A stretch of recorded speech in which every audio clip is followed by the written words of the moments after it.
بسم اللہ الرحمن الرحیم۔ بخاری اور مسلم کی متفق علیہ حدیث ہے، اللہ کے نبی صلی اللہ علیہ وسلم نے فرمایا، کیا میں تمہیں 3 بڑے گناہوں کے بارے میں بتاؤں؟ تو آپ نے ارشاد فرمایا، اللہ کے ساتھ شرک، والدین کی نافرمانی اور جھوٹی بات یا جھوٹی گواہی۔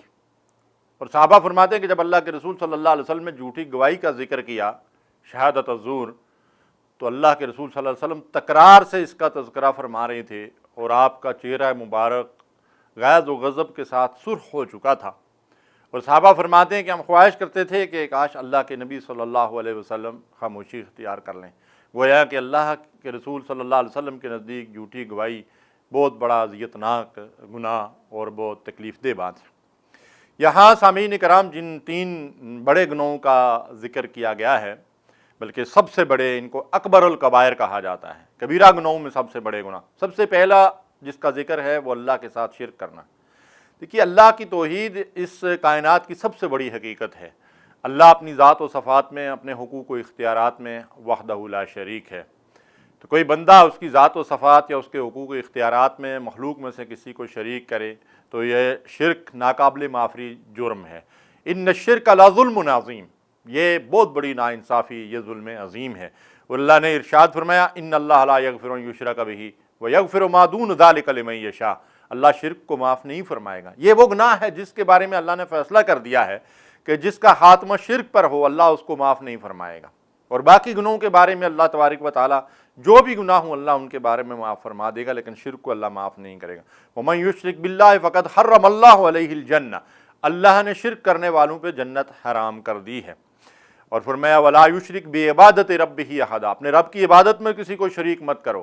رب کی عبادت میں شرک کیا ہے؟ دیکھیے، عبادت صرف نماز، روزہ، زکوٰۃ، حج، صدقہ، خیرات نہیں، دعا عبادت ہے، جانور کا ذبح کرنا عبادت ہے، اللہ تعالیٰ سے فریاد کرنا، اس سے جو ہے وہ سوال کرنا، یہ بھی عبادت ہے۔ الدعاء هو العبادہ، نبی صلی اللہ علیہ وسلم نے فرمایا دعا ہی اصل عبادت ہے۔ تو جو لوگ اٹھتے بیٹھتے، چلتے پھرتے دوسروں کو حاجت روا اور مشکل کشا سمجھتے ہیں، ان کے لیے بڑی شدید وعید حدیث کے اندر آئی ہے۔ فرمایا نبی صلی اللہ علیہ وسلم نے، من مات وهو يدعو من دون اللہ ندا دخل النار، جو شخص اس حال میں مر گیا کہ اللہ کے سوا دوسروں کو حاجت روا اور مشکل کشا سمجھتا تھا، جہنم میں جائے گا۔ اسی طرح فرمایا، لعن اللہ من ذبح لغیر اللہ، جو اللہ کے علاوہ دوسروں کے نام پہ جانور ذبح کرے اس پہ اللہ کی لعنت ہے۔ تو ہمیں چاہیے کہ شرک سے بچیں۔ دوسری بات جو ارشاد فرمائی گئی وہ والدین کی نافرمانی ہے۔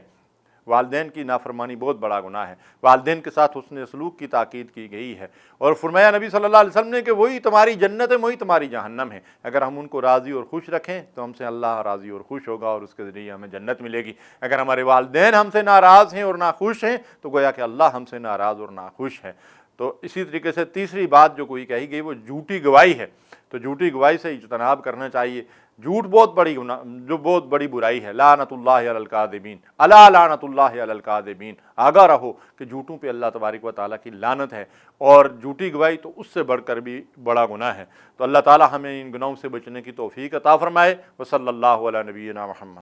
اللہم صلی علی سیدنا محمد وعلی آلہ وصحبہ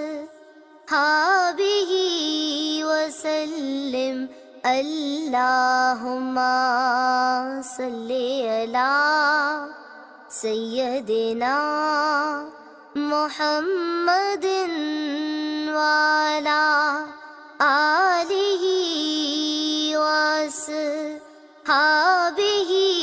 وسلم۔